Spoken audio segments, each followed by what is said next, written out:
예배 시간이 되었으므로 다같이 사도신경을 고백하여 오늘의 예배를 하나님께 온전히 드리도록 하겠습니다. 나는 전능하신 아버지 하나님 천지의 창조주를 믿습니다. 나는 그의 유일하신 아들 우리 주 예수 그리스도를 믿습니다. 그는 성령으로 잉태되어 동정녀 마리아에게서 나시고 본디오 빌라도에게 고난을 받아 십자가에 못 박혀 죽으시고 장사된 지 사흘 만에 죽은 자 가운데서 다시 살아나셨으며 하늘에 오르시어 전능하신 아버지 하나님 우편에 앉아 계시다가 거기로부터 살아있는 자와 죽은 자를 심판하러 오십니다. 나는 성령을 믿으며 거룩한 공교회와 성도의 교제와 죄를 용서받는 것과 몸의 부활과 영생을 믿습니다. 아멘.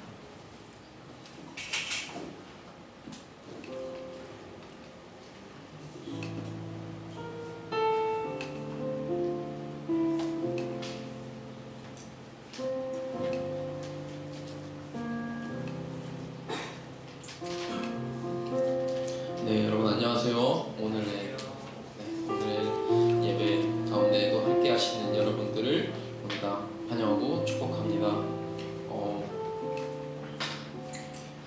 말씀을 묵상하면서 그런 생각을 했습니다.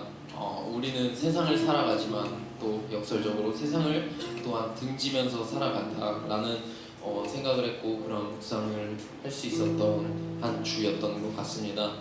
우리가 세상 속에서 그리스도인으로서 살아갈 때에 우리의 마음이 흔들릴 때도 있지만 그리고 또 우리가 때로는 잘못된 방향으로 걸어갈 때도 있겠지만 그 방향으로 걸어갈 때마다 우리는 다시금 하나님의 나라를 소망하게 되고 하나님께서 우리를 보살펴 주심을 느낄 수 있는 그러한 날들이 되는 것 같습니다. 그렇기에 좀 흔들릴지라도 하나님을 다시 소망하셨으면 좋겠고 다시 오실 하나님을 우리가 생각했으면 좋겠습니다. 함께 찬양하며 나아갈 때에 우리가 우리의 성도됨과 그리고 다시 오실 예수님을 묵상하며 함께 찬양하며 나아갔으면 좋겠습니다.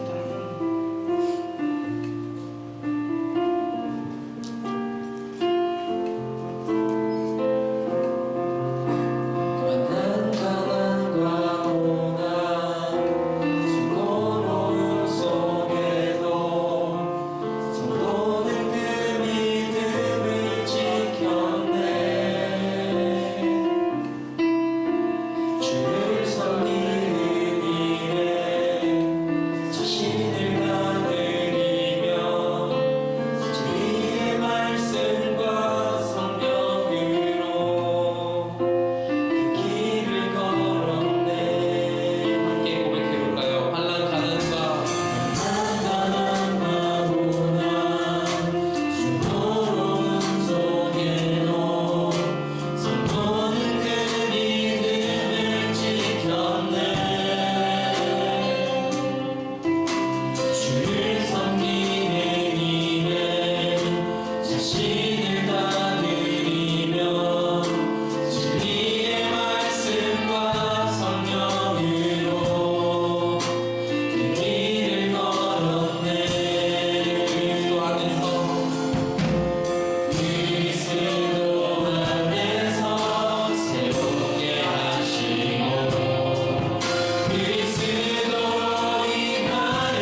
그 앞에 나와 어둠을 벗어버리니 주님의 사랑 나의 삶을 숨쉬게 하네 생명의 주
함께 기도하며 나갔으면 좋겠습니다. 우리 함께 기도할 것은 우리가 세상을 살아가지만 또한 우리는 세상을 등지며 살아가야 할 소명이 있습니다.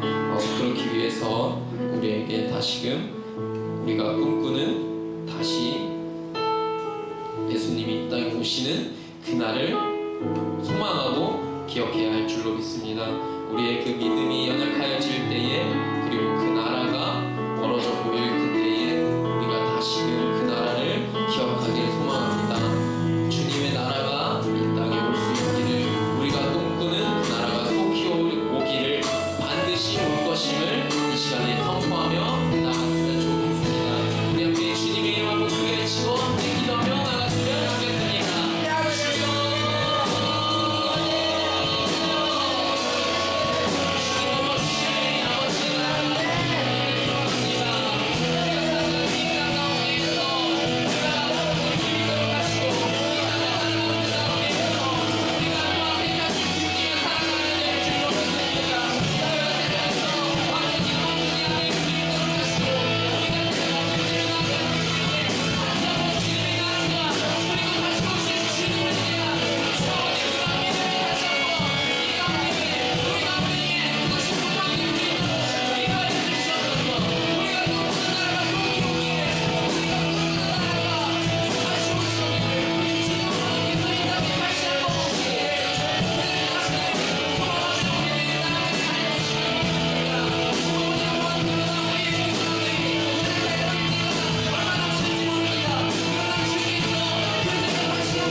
하나님 아버지 감사합니다.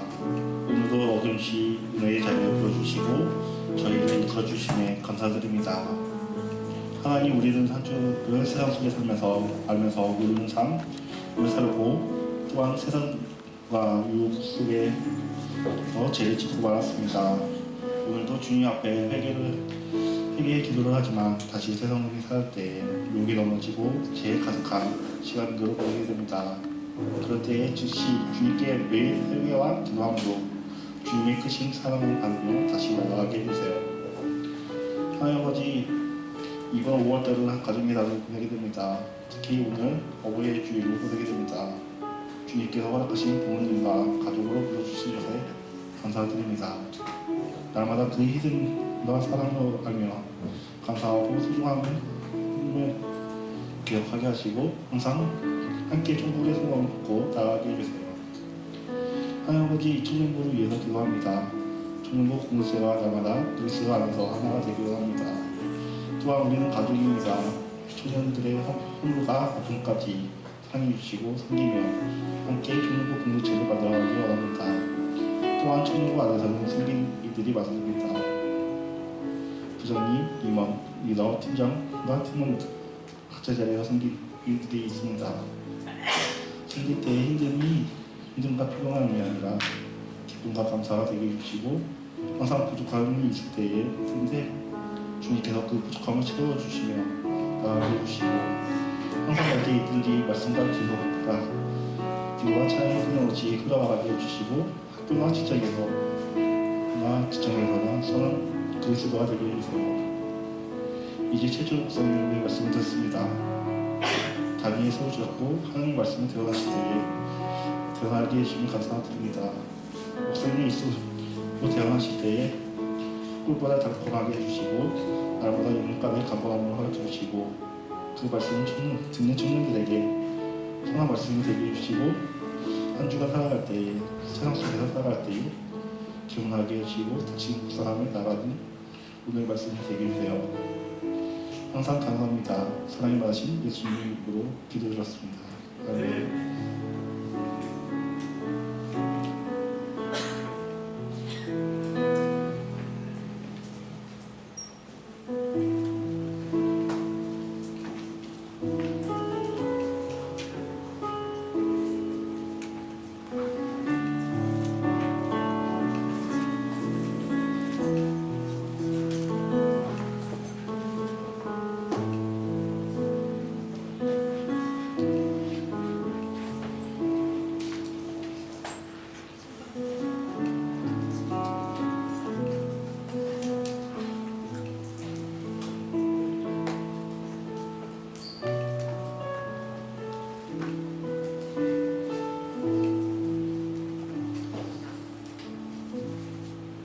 사무엘하 15장 24절에서 37절까지의 말씀입니다. 이 시간 하나님의 말씀 경외하는 마음으로 자리에서 일어서시겠습니다.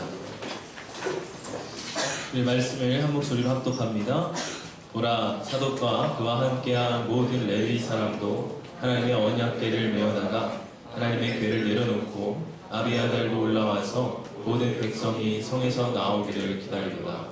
왕이 사독에게 이르되 보라, 하나님의 궤를 성읍으로 도로 메어가라.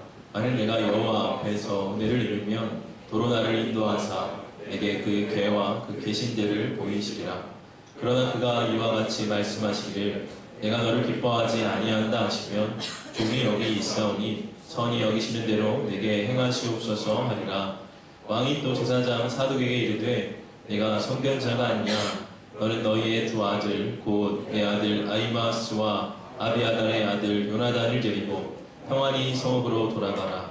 너희에게서 내게 알리는 소식이 올 때까지 내가 광야 나루터에서 기다리리라 하니라. 사독과 아비아달이 하나님의 궤를 예루살렘으로 도로 메어다 놓고 거기 머물러 있으니라. 다윗이 감람산 길로 올라갈 때에 그의 머리를 그가 가리고 맨발로 울며 가고 그와 함께 가는 모든 백성들도 각각 자기의 머리를 가리고 울며 올라가니라.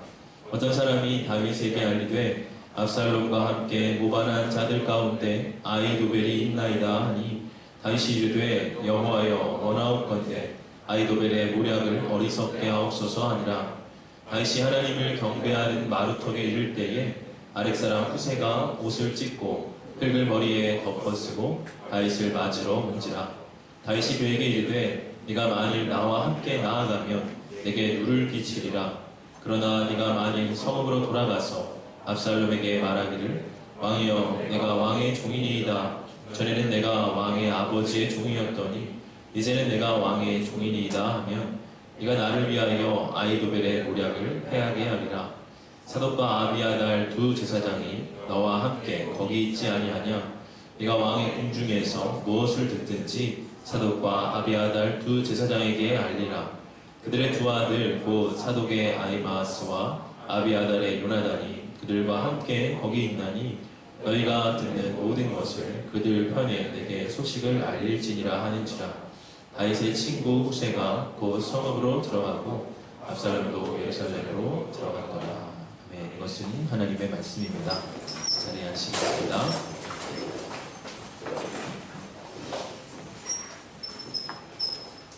5월은 가정의 달입니다. 이렇게 한 달 전체를 가정이라고 하는 주제로 지내게 하는 것은 그만큼 가정이 중요한 곳이기 때문이죠. 가정은 우리 삶의 가장 깊은 교제를 맺는 장소이고 또 우리의 인격과 성품을 가장 깊이 형성하는 그런 자리입니다. 어떤 가정에서 자라는지가 그 사람의 삶 전체를 좌우한다고 해도 과언이 아닐 만큼 가정은 중요하죠. 그래서 우리 청년부도 5월 주제로 가정은 작은 천국입니다 라고 하는 캠페인을 가지고 보내고 있습니다. 그런데 누군가가 그 포스터를 보면서 저에게 농담 반 진담 반처럼 이렇게 말하는 분이 있었습니다. 가정이 지옥이 될 수도 있어요. 들을 때는 그냥 웃으면서 들었지만 그렇게 웃고 넘길 일만은 아니라는 생각이 듭니다. 가정은 우리에게 평안을 주고 휴식을 주지요. 가정은 저에게 있어서도 재충전과 활력의 장소가 됩니다. 그런데 누군가에게 가정은 지옥이 될 수도 있습니다. 들어가고 싶지 않고 빨리 벗어나고 싶고 가급적 잊고 싶은 그러한 장소가 되기도 합니다. 너무나 가깝고 또 너무나 깊이 맺어져 있는 관계이기 때문에 가정에서 온 상처는 쉽게 치유되지 않습니다. 또 그만큼 더 아프고 또 더 고통스럽게 되죠. 오늘 우리가 만나는 이 다윗에게도 가정은 역시 천국이 아니었습니다. 이 성경을 보면요, 이 신앙의 위인들이 이 가정 관리에 실패하는 모습을 자주 보게 돼요. 이삭은 그 두 아들 야곱과 에서가 원수처럼 지내는 것을 화해시키지 못했죠. 야곱 역시도 요셉만을 편애하다가 12형제의 비극을 만들어내게 됩니다. 심지어 사무엘 역시도 자녀 교육에 실패합니다. 사무엘의 두 아들 요엘과 아비야는 뇌물을 받고 판결을 굽게 하는 자였다고 성경은 기록을 하고 있어요. 신앙의 이러한 거인들조차도 자녀의 문제, 가정의 문제는 참 쉽지 않았던 것 같습니다. 다윗에게 있어서도 유달리 이 가정이 아킬레스건이었어요. 다윗은 자기의 자녀들을 적극적으로 훈육하고 이끌지 못했습니다. 다윗의 아들이었던 암논이 그의 이복 누이인 다말에게 참 몹쓸 짓을 하게 되죠. 다윗은 그 사실을 알았음에도 불구하고 적극적으로 개입하지를 못합니다. 결국 이 다말의 친남매였던 압살롬이 대신 그 암논을 죽이게 되죠. 그리고 구슬왕 달메에게로 도망갑니다. 그런데 그때에도 다윗은 적극적으로 나서서 문제를 풀지 못합니다. 압살롬이 3년이나 도망가 있는 동안 다윗은 압살롬을 부르지 않았어요. 사실 압살롬을 향한 다윗의 마음은 그렇지 않았습니다. 성경은 압살롬을 향한 다윗의 마음이 간절했다라고 그렇게 기록되어 있어요. 그런데 보통 아버지들이 어떻습니까? 아들에게 잘 표현하지 않죠. 그리고 아들에게 강한 척을 하고 무뚝뚝한 아버지 상을 보이지 않습니까? 다윗도 그러했습니다. 마음은 그러지 않았지만 3년 동안이나 압살롬과 대화를 단절하고 만나주지 않았어요. 아마도 이러한 아버지의 부재의 기간 동안 압살롬과 다윗의 거리는 계속해서 멀어지게 된 것입니다. 가정의 문제는 참 대화가 중요한 것 같아요. 마음으로만 간절해서는 안 되죠. 표현하지 않는 사랑은 사랑이 아니다, 그런 말도 있지 않습니까? 가족끼리 뭐 그런 것까지 얘기해야 아나. 사실은 그러나 표현해야죠. 말하고 꺼내 놓아야 하는 것이죠.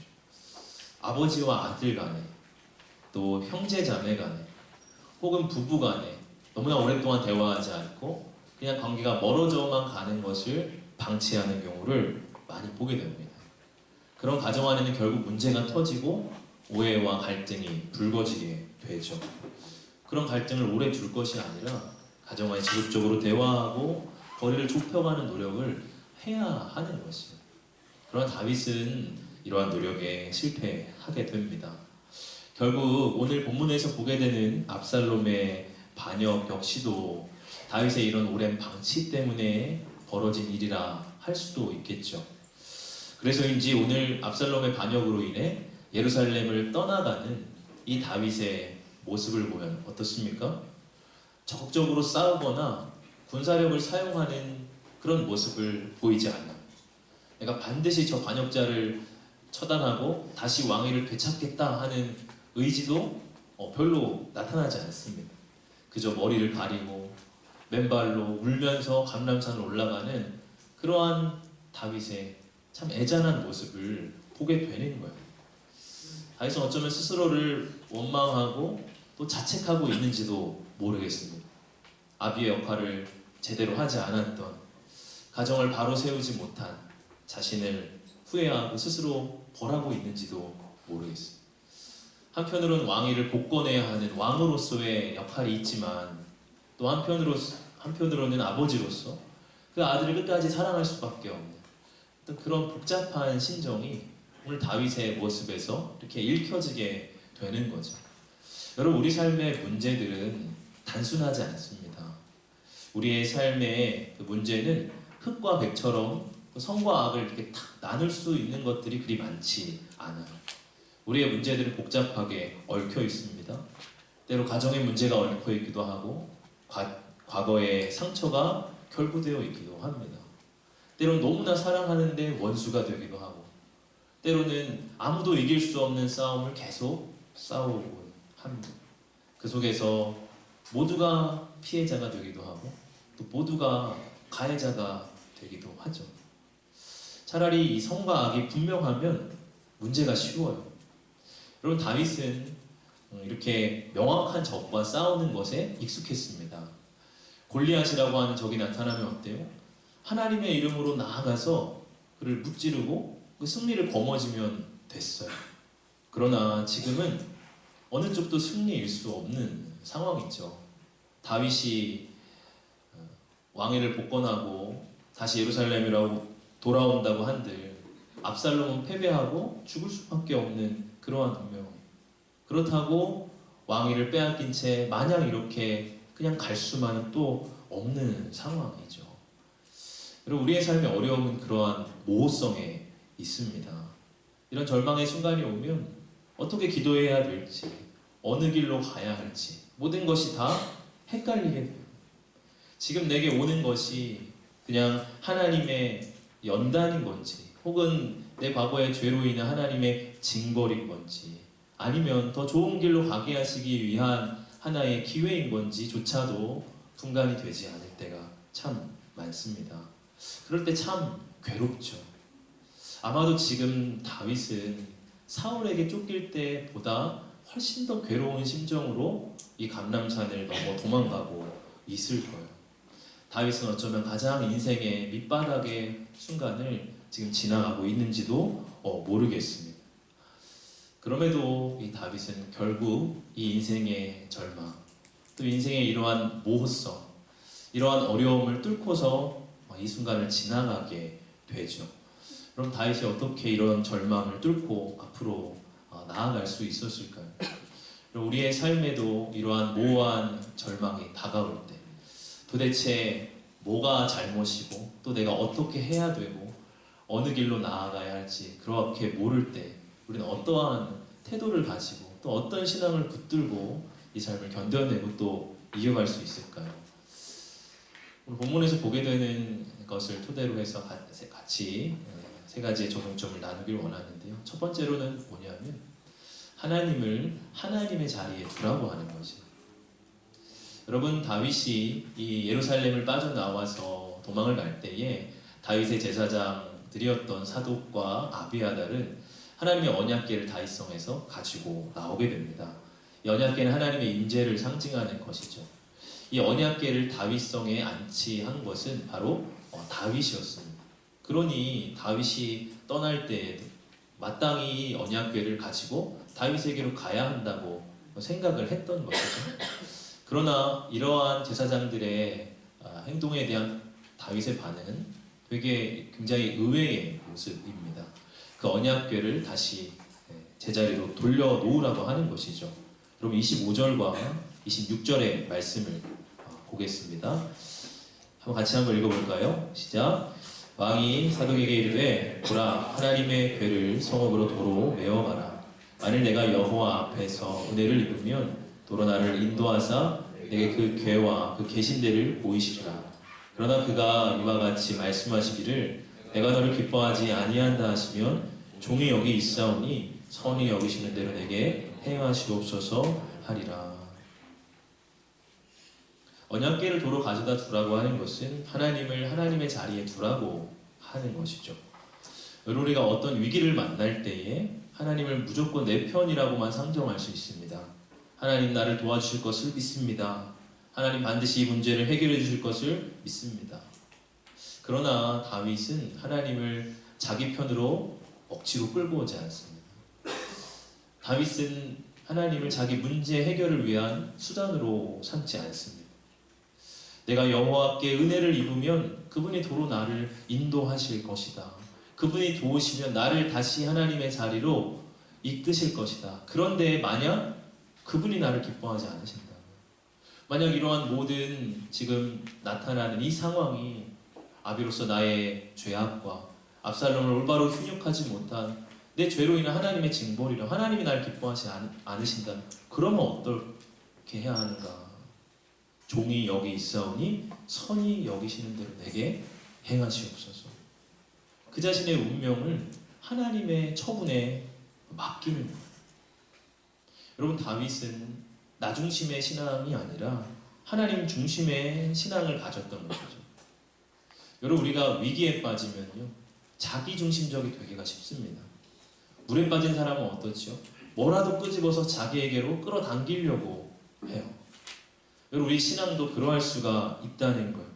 어떠한 위기나 문제의 상황에 봉착하면 하나님마저도 자기 중심적으로 끌어당기고 나의 문제 해결을 위해 수단화할 수 있습니다. 근데 여러분 그때 중요한 것은 하나님을 하나님의 자리에 두어야 한다는 거예요. 하나님을 자꾸 내 편으로 억지로 끌어당겨서 해석하려고 하면 길이 보이지 않습니다. 그 하나님 변치 않으시는 하나님 앞에 나를 내어 맡겨야 하는 거예요. 여러분 이 다윗의 모습은요 사무엘상 4장에 나타나는 이스라엘의 모습과 참 대조가 됩니다. 이스라엘이 블레셋과 전쟁할 때가 있었죠. 전세가 밀리고 있으니 어떻게 합니까? 하나님 성소에 있었던 언약궤를 가지고 그 언약궤를 앞세워 나아갑니다. 언약궤만 앞세우면은 이 전쟁에 승리할 수 있다고 생각한 것이죠. 그런데 여러분 이것은 승리를 위해 하나님을 수단한 것에 불과했습니다. 결국에 전쟁에서 크게 패배하고 언약궤마저도 빼앗기게 됐죠. 그러나 다윗은 하나님을 경외하고 하나님을 마땅히 그분이 계셔야 하는 장소에 그분을 두고 나를 따라오세요 하나님 이게 아니라 하나님을 따라가는 신앙을 가졌다. 나 중심의 신앙이 아닌 하나님 중심의 신앙이라고 하는 거죠. 여러분 우리가 삶이 모호하고 헷갈릴수록 하나님을 하나님의 자리에 두어야 합니다. 옛날 사공들이 밤에 항해를 할 때에 이 밤하늘의 북극성을 보고 자기들의 방향을 잡았다고 하죠. 북극성은 이 다른 별들과 다르게 늘 같은 자리에 머물러 있었기 때문입니다. 여러분 우리의 신앙도 그러합니다. 하나님을 나의 편의대로 이렇게 저렇게 둔다면 우리의 인생은 계속 헷갈리고 갈피를 잡지 못할 거예요. 하나님을 하나님의 자리에 둘 때에 우리의 인생의 방향을 잡을 수가 있는 것입니다. 종이 여기 있사오니 선히 여기시는 대로 내게 행하시옵소서. 여러분 이 고백이 참 귀한 것 같아요. 그것은 하나님이 고난을 주시면 그 고난을 감내하겠다고 하는 거죠. 이런 고백을 할 때 하나님 내 마음에 평안을 주시고 또 용기를 주십니다. 한 지체가 곧 직장에서 어려운 일이 닥칠 것 같다고 그렇게 이야기를 하더라고요. 근데 이전 같으면 하나님 이 어려움 닥치지 않게 해주세요. 어떻게든 이거 막아주세요. 이렇게 기도를 했을 것 같은데 지금은 제가 고난받을 준비를 하겠습니다. 하나님의 뜻이라면 이렇게 기도가 나오더라는 거예요. 그런데 그렇게 기도하니 더 마음이 굳건해지고 평안해졌다고 고백을 합니다. 여러분, 우리가 하나님께 하나님의 자리에 하나님을 두고 날 맡길 때 그 마음이 잠잠해져요. 다윗의 모습이 그렇지 않습니까? 부산을 떨고 어떻게 해야 할지 당황해하고 다급해하는 게 아니라 그냥 잠잠하게 그냥 가요.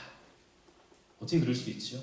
하나님이 나를 인도하시면 올 것이고 그렇지 않다면 하나님 선히 여기시는 대로 행하시옵소서. 그렇게 고백했기 때문입니다. 여러분, 이러한 모호한 삶 가운데 하나님을 하나님의 자리에 둘 수 있는 청년들이 되시기를 축복합니다.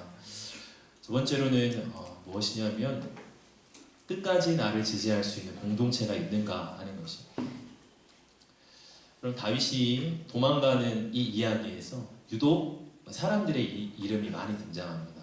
다른 본문에서도 그렇지만 오늘 본문에서만 해도 사도, 또 아비아달, 또 그의 아들들의 이름이 나오고요. 또 후세라고 하는 사람의 이름이 나타나요. 이들은 끝까지 다윗과 함께했던 사람들입니다. 다윗이 힘들었던 시절 이런 공동체의 지지가 있었기 때문에 이겨갈 수가 있었던 것이죠. 여러분, 우리가 힘들 때 끝까지 우리 편에 서줄 수 있는 공동체가 필요합니다. 힘들 때 그런 한 사람 한 사람의 존재가 참 크게 와닿게 되죠. 여러분, 사독과 후세라고 하는 이름은 지금 여기서 이 본문에서 처음 등장합니다. 물론 이 사독이라고 하는 이름은 앞에 스치듯 한 번 언급된 적이 있지만 본격적으로 여기부터 나와요. 아마 다윗의 곁에 이전부터 있었던 사람들일 거예요. 그런데 어려운 지금 이 순간에 그들의 존재가 더 크게 다윗에게 지금 부각되고 다가왔던 것이죠. 여러분, 우리도 평상시에는 잘 몰랐지만 내가 힘들 때 공동체가 얼마나 소중한지 알게 돼요. 내가 비참해질 때 끝까지 나를 지지해 줄 수 있는 그 한 사람 한 사람의 이름이 참 소중하게 내 마음에 각인됩니다. 여러분, 다윗이 그들에게 어떤 일을 맡깁니까? 오늘 27절의 말씀을 보면요, 왕이 또 제사장 사독에게 이르되 네가 선견자가 아니냐. 너는 너희의 두 아들 곧 네 아들 아히마아스와 아비아달의 아들 요나단을 데리고 평안히 성읍으로 돌아가라.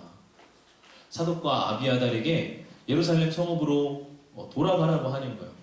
그리고 거기서 정보들이, 중요한 정보들을 자기에게 전달하는 역할을 하도록 합니다. 한마디로 첩자로 그들을 보낸 거죠. 여러분, 34절의 말씀을 보면요, 그러나 네가 만일 성읍으로 돌아가서 압살롬에게 말하기를 왕이여 내가 왕의 종이니이다. 전에는 내가 왕의 아버지의 종이었더니 이제는 내가 왕의 종이니이다 하면 네가 나를 위하여 아히도벨의 모략을 패하게 하리라. 후세에게도 성읍으로 돌아가도록 해요. 그래서 압살롬의 편인 척을 하면서 압살롬의 책략가였던 이 아히도벨의 계략을 저지하는 역할을 맡깁니다. 여러분, 예루살렘으로 지금 이들을 다시 보낸다고 하는 것은 다윗으로서는 굉장히 위험한 도박입니다. 지금 압살롬이 영향력을 얻고 있는 상황에서 그들이 거기서 언제든지 변절할 수가 있기 때문이죠. 그런데 다윗이 자신 있게 그들을 보낼 수 있었던 것은 그들과 평소에 쌓았던 그 신뢰와 교제가 얼마나 깊은 것인가를 반증하는 거죠. 37절의 말씀에 다윗의 친구 후세가 성읍으로 들어갔다, 그렇게 표현되어 있어요. 그러니까 후세를 다윗의 신하로 지칭하지 않고 다윗의 친구라 그렇게 이야기합니다.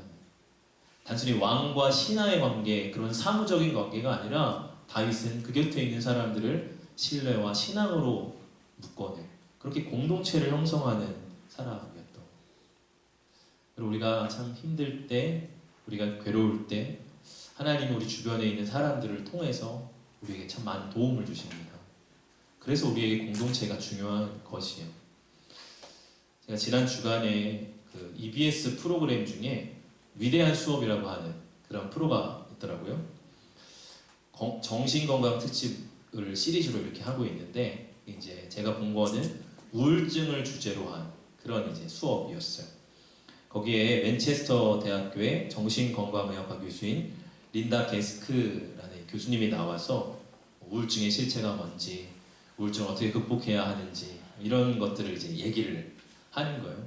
근데 이 교수님 자신도 우울증을 오랫동안 겪고 굉장히 힘든 시간을 통과했던 그러한 분이더라고요. 그분이 이렇게 강의의 말미에 이런 말을 합니다. 아무리 내향적이고 혼자 있게 좋아하는 사람이라도 타인과 연결되어 있어야 합니다. 저에게는 사람들과의 관계가 가장 중요했습니다. 소중하게 여겨지고 사랑받고 타인을 돌보고 보살핌을 받는 것이 필요했어요. 저는 이 모든 것들이 우리가 삶을 이어나가는 데 정말 중요하다고 생각합니다. 인생에서 다른 모든 것이 실패했을 때 당신을 걱정하는 사람들을 곁에 둬야 합니다. 우울증이라는 어려움을 극복하는 데 있어서 이 공동체의 존재가 자기에게 너무나 중요했다라고 하는 것이죠. 저는 영상을 보면서 오늘날 교회가 저러한 역할을 해야 되지 않을까 하는 생각을 했어요. 그리고 저것이 어쩌면 교회가 이 현대 사회에 줄 수 있는 가장 큰 선물이 아닐까 하는 생각을 합니다. 이렇게 경쟁이 난무하는 시대 속에서 이러한 따뜻한 보살핌과 지지가 있는 공동체를 우리가 어디서 또 만날 수가 있겠습니까? 여러분, 우리 안에 그러한 공동체를 형성해 가야 합니다. 장례식을 참여해 보면요, 우리 청년들이 공동체의 소중함을 고백할 때가 참 많아요. 가족을 잃은 슬픔 중에 청년 지체들이 때로는 이른 새벽에 또 찾아오고 끝까지 함께 해줄 때 공동체의 존재가 참 소중하구나 하는 것을 새삼 느꼈습니다. 그러한 고백을 참 많이 들었습니다. 여러분, 우리는 끝까지 지체를 지지해 줄 수 있는 그런 공동체를 형성하고 있습니까? 그가 잘 되고 이렇게 신앙이 건강하게 세워질 때뿐 아니라 멀어져 있고 비참해져 있고 소외되어 있을 때조차도 그를 지지하고 끝까지 그와 동행할 수 있는 그러한 신뢰의 관계를 여러분 형성하고 있습니까? 전도서 4장 12절은 이렇게 말씀합니다. 우리가 잘 아는 말씀인데, 한 사람이면 패하겠거니와 두 사람이면 맞설 수 있나니 세 겹줄은 쉽게 끊어지지 아니하느니라. 우리가 끝까지 서로를 지지해 줄 수 있는, 어려울 때 서로를 도울 수 있는 그러한 공동체로 형성되어 가기를 축복합니다. 마지막 세 번째로는 무엇이냐면요, 그럼에도 하나님을 의지하라고 합니다. 여러분, 다윗이 이 감람산을 이렇게 맨발로 울면서 올라가고 있을 때 한 소식을 듣게 되죠. 압살롬과 함께 모반한 자들 가운데 아히도벨이라고 하는 사람이 있다는 소식이에요. 여러분, 이 아히도벨은 어떤 사람이냐면요, 사무엘하 17장 23절에 이렇게 기록되어 있습니다. 그때 아히도벨이 베푸는 계략은 사람이 하나님께 물어서 받은 말씀과 같은 것이라. 아히도벨의 모든 계략은 다윗에게나 압살롬에게나 그와 같이 여겨졌더라. 아히도벨의 계략이 마치 사람이 하나님께 자문받는 것과 같이 여겨졌다고 합니다. 그만큼 아히도벨은 당대 최고의 그런 책략가입니다. 그러니까 삼국지에 제갈공명이 있다면 성경에는 아히도벨이 있다. 그 정도의 수준의 지금 모략가예요. 그런데 지금 이렇게 정치적인 혼란 속에 압살롬에게 그러한 인재가 그 편에 붙었다고 하는 것은 다윗에게 있어서는 굉장히 큰 어려움입니다. 그럼 다윗이 그 순간 어떻게 합니까? 하나님 앞에 기도하죠. 오늘 31절의 말씀입니다. 31절 같이 한번 읽어봅시다. 시작. 어떤 사람이 다윗에게 알리되 압살롬과 함께 모반한 자들 가운데 아히도벨이 있나이다 하니 다윗이 이르되 여호와여 원하옵건대 아히도벨의 모략을 어리석게 하옵소서 하니라. 여러분, 다윗이 하나님께 모든 걸 맡겼어요. 하나님 뜻대로 하십시오. 여러분, 이것은 그가 모든 걸 자포자기 한다는 뜻이 아니에요. 여러분, 기독교의 성리신앙은 그저 그런 운명론이 아닙니다. 그냥 모든 운명에 나를 맡긴다, 그리고 그렇게 인생을 수동적으로 살아가는 것이 아니에요. 성경적인 신앙은 하나님께 모든 걸 내어 맡기지만 또 하나님 앞에 간절히 기도하며 우리가 할 수 있는 최선을 다하는 것입니다. 그래서 우리가 절망의 순간에 그럼에도 하나님을 의지하자고 하는 거예요. 여러분, 다윗이 이렇게 기도할 때 하나님은 어떻게 역사하시죠? 32절을 보면 이 다윗이 기도하고 나서 바로 그 다음 절에 아렉 사람 후세가 다윗을 맞으러 옵니다. 여러분, 이 후세는 결국 아이도벨의 계략을 어리석게 하는 일에 하나님 쓰시는 사람이었어요. 그러니까 뭐예요? 다윗이 기도하자마자 하나님 마치 기다렸다는 듯이 즉각적으로 응답해 주신 것이죠. 여러분, 우리가 참 삶이 힘들고 눈물을 흘리면서 맨발로 걷는 그 심정에 간절히 하나님 앞에 기도할 때 하나님의 즉각적인 응답이 나타나는 경험을 우리는 자주 하게 됩니다. 특별히 이 후세를 만난 곳이 하나님을 경배하는 마루턱이라고 하는 것이 그의 관찰이 돼요. 그러니까 우리가 기도할 뿐 아니라 어떠한 상황에서 하나님을 경배하는 그러한 신앙을 가질 때 우리의 삶에 응답이 나타나고 역사가 나타난다고 하는 것입니다. 그럼 사실 이 다윗의 기도가 참 오랜만에 등장해요. 사무엘하 12장 16절에 다윗의 기도가 나타납니다. 밧세바와의 간음 사건 이후로 간절히 하나님 앞에 회개하는 그런 기도였죠. 근데 그 이후로 처음 25장에 이르러서 기도가 나타나요.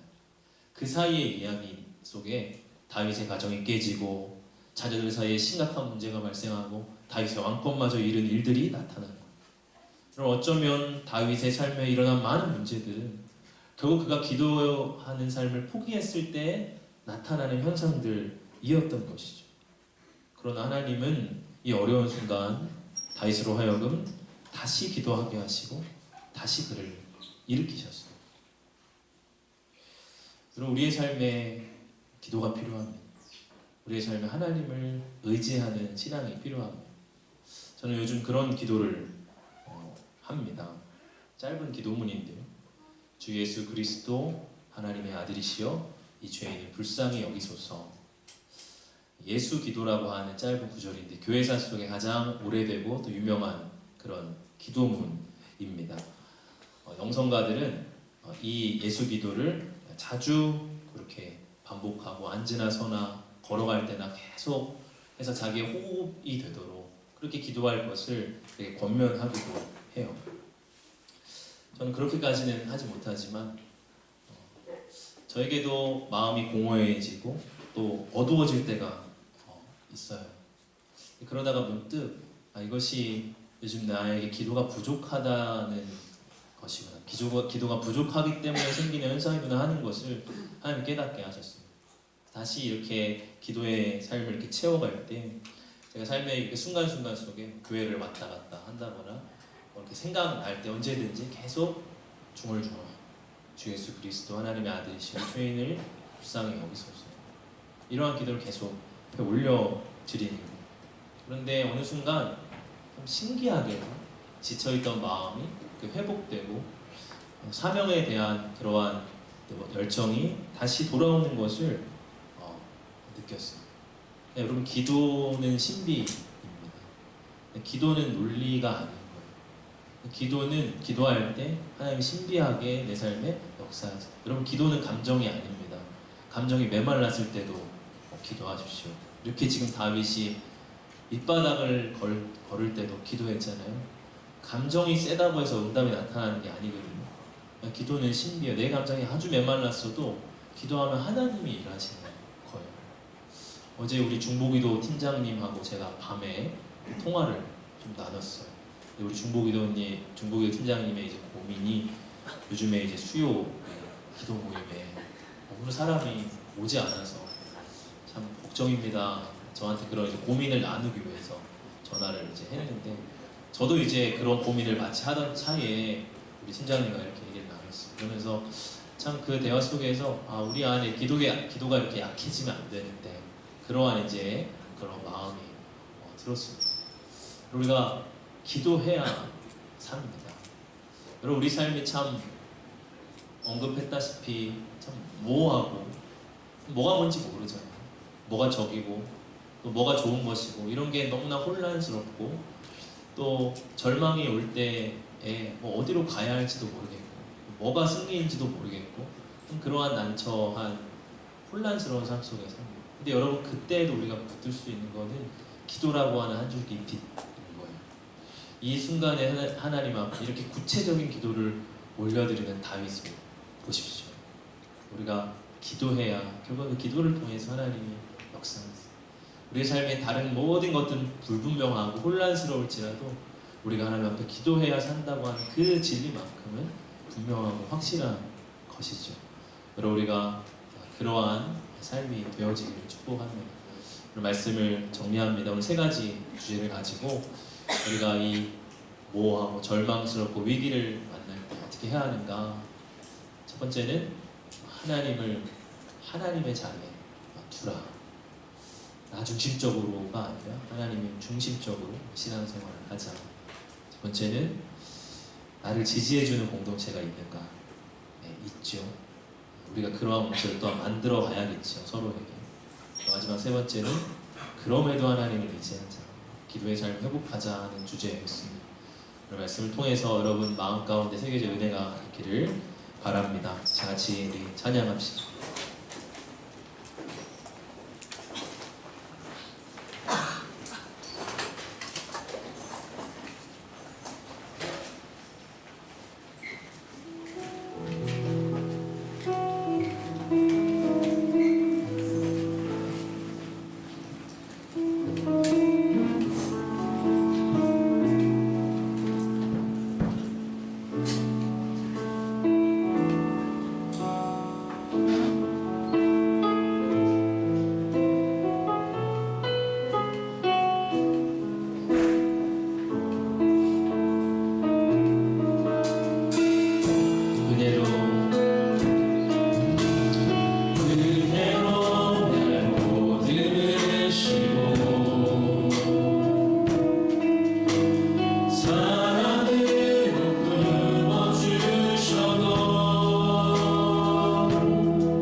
머리를 가리고 감람산을 올라가는 그러한 심정인 분이 계십니까? 삶의 모든 걸 빼앗긴 것 같고 너무 열심히 달려왔지만 내 손에 쥐어지는 것은 아무것도 없는 것 같은 그러한 억울한 심정, 답답한 마음, 향방을 알지 못하는 그러한 삶에 놓여진 분이 계십니까? 여러분, 그럼에도 불구하고 하나님은 하나님의 자리에 계십니다. 우리의 삶이 아무리 혼란하고 내 방향을 잃었다 할지라도 하나님은 정확히 당신의 보좌 위에 계세요. 우리가 그 하나님을 바라보며 살고 우리가 그 하나님을 중심으로 살면 반드시 하나님이 다시금 내 삶의 제자리로 돌아오게 하십니다. 그렇지 아니하고 그저 내 삶의 향방에 맞추어 하나님을 수단화하기 시작하고 하나님을 작게 여기기 시작하면 참 내 삶이 꼬여집니다. 우리 첫 번째로 기도할 때는 변함없이 하나님 내가 바라보겠습니다. 내 삶의 그러한 작은 문제한 하나님을 축소한 나의 신앙이 아니고 보좌에 계신 영광스러운 하나님을 내가 분명히 바라보겠습니다. 하나님 나를 인도해 주시고 이렇게 기도하고 두 번째로 기도할 때 하나님 내 주변에 소중한 공동체로 허락하여 주시니 감사합니다. 모이기를 패하는 어떤 사람들의 습관같이 하지 아니하고 그날이 가까울수록 더욱 그리하라고 말씀하십니다. 내가 더욱더 모이기에 힘쓰고 공동체의 교제함에 힘쓰고 하나님 붙여주신 이 소중한 사람들을 나도 곁에서 지지할 수 있는 그런 동역자의 삶을 살게 해주십시오. 마지막 세 번째로 기도할 때에 어떠한 상황에서 하나님을 의지하는 기도의 삶을 내 안에 회복시켜 주옵소서. 같이 기도할 때에 주님 세 번 부르시고 기도하도록 하겠습니다.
잘 살아보고 싶지만 우리 삶에는 너무나 예기치 않은 문제들이 발생하고 그것이 내 삶의 한순간에 허물어뜨리고 또 내가 쌓았던 모든 것을 빼앗아 가는 것처럼 느껴질 때가 있습니다. 울면서 감람산을 맨발로 걸어갔던 그 다윗의 비참한 그런 심정이 꼭 나와 같은 심정일 때도 주님 있습니다. 주님, 그러나 우리의 삶은 이렇게 혼란스럽고 또 우리의 삶은 이렇게 모호하지만 하나님은 당신의 보좌 위에 분명히 계시고 변치 않으시는 하나님의 자리 위에 우리를 다스리십니다. 그 하나님을 바라보게 하여 주시옵소서. 다시 하나님을 의지하게 하여 주시옵소서. 하나님, 기도하지 않았기에 내 삶에 너무나 많은 문제와 어려움이 있어 왔습니다. 기도를 잊었기 때문에 하나님, 내 삶의 관계들이 깨어지고 하나님, 내 삶의 목적을 잃어버리고 그저 세상의 유혹과 정욕에 눌려서 매일 실패하며 패배하며 살아갔습니다. 하나님, 다시 기도하게 하여 주십시오. 한마디라도, 하나님 한 구절이라도 하나님 앞에 기도하며 엎드리게 하여 주시옵소서. 하나님, 우리의 작은 신음에 응답한다 말씀하여 주셨습니다. 다윗의 너무나 비참한 순간 속에서도 즉각적으로 응답해 주시고 역사해 주신 하나님, 우리의 삶에도 동일하신 분임을 선포합니다. 우리 청년부가 기도의 힘이 약해지지 않게 하여 주십시오. 하나님, 기도하지 않는 무늬만 크리스천 되지 않게 해 주십시오. 하나님, 우리가 진실로 하나님 앞에 기도함으로 기도의 능력을 다시 우리 안에 채워가게 하여 주시옵소서. 하나님, 우리가 힘든 인생을 견딜 수 있는 것, 하나님 우리의 삶에 붙여주신 소중한 인연들 때문임을 고백합니다.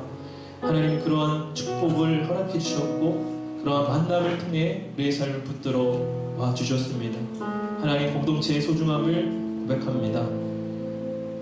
모이기를 패하는 어떤 사람들의 습관과 같이 하지 않게 하여 주시고 마지막 때가 가까울수록 더욱더 모이기에 힘쓰고 공동체를 서로 붙잡으며 끝까지 서로를 지지해 줄 수 있는 그러한 공동체의 만남을 우리 안에 엿보게 하여 주시옵소서.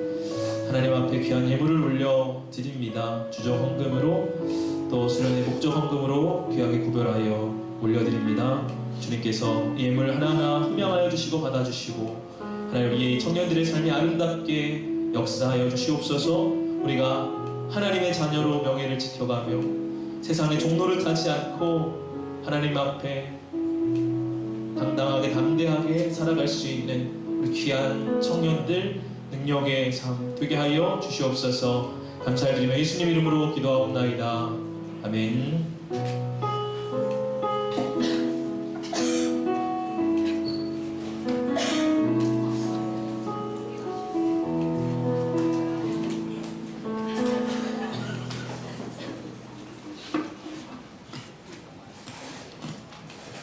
네, 5월 캠페인은 가정은 작은 천국입니다.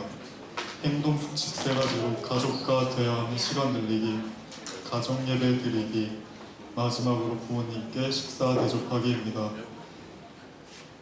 가정의 달이 다가온 만큼 이번 달은 가족에게 좀 더 관심을 가지고 가족들과 평소에 해볼 기회가 없었던 것들을 해보면서 가족에 대한 소중함을 마음속에 새겨보며 가족에게 감사함을 전하고 가족 간의 사랑이 풍성해지는 청년부가 되기를 소망합니다.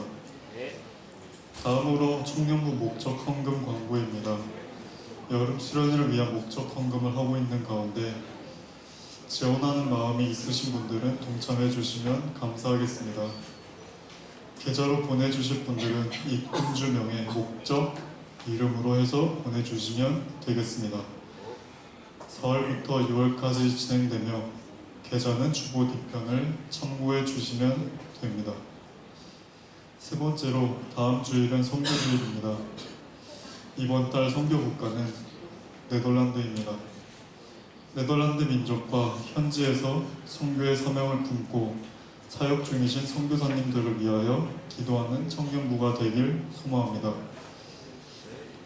마지막으로 다음 주일에는 연합소그룹으로 진행될 예정입니다. 저번과 동일하게 소그룹 리더를 제외한 청년분들께서는 다음 주일에 예배실에 들어오실 때 소그룹 리더의 이름을 적힌 쪽지를 하나 뽑으셔서 나온 소그룹의 리더와 소그룹 모임을 진행하시면 되겠습니다. 이상 광고를 마치고 축복하겠습니다. 네, 우리 서로 함께 축복하겠습니다. 우리가 신앙인으로서 여러 절망적인 상황이 발생했을 때 어떤 자세를 취해야 하는지도 오늘 말씀에 비춰보면서 함께 권면하기를 원합니다. 먼저는 하나님의 자리에 두고 어떤 문제 상황이 있을 때 그것을 자기중심적으로 진단하는 것이 아니라 하나님 중심으로 생각하기를 원하고요. 두 번째로는 늘 우리를 지지해주고 믿어주는 공동체를 소중하게 여겼으면 좋겠고, 그리고 마지막으로 그런 문제 상황 가운데에서도 끝까지 하나님을 의지하며 나아갈 수 있는 서로서로가 되기를 또 소원하고 권면하는 마음으로 우리 주위를 둘러보면서 함께 축복했으면 좋겠습니다. 축복하겠습니다. 하나, 둘, 셋, 넷. 사랑의 예수님, 우리의 발을 씻기시네. 우리도 겸손히 서로의 발을 씻기네. 넌 사랑해. 주가 우리 사랑하신 같이 넌 사랑하기를 원하네. 예수님처럼 넌 사랑해. 주가 우리 사랑하신 같이 넌 사랑하기를 원하네. 예수님처럼.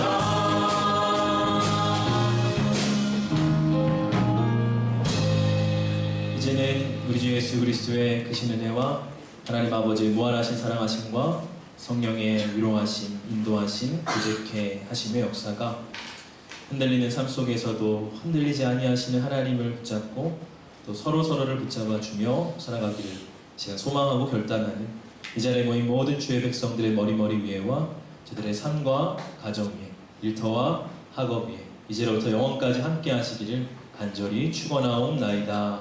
아멘.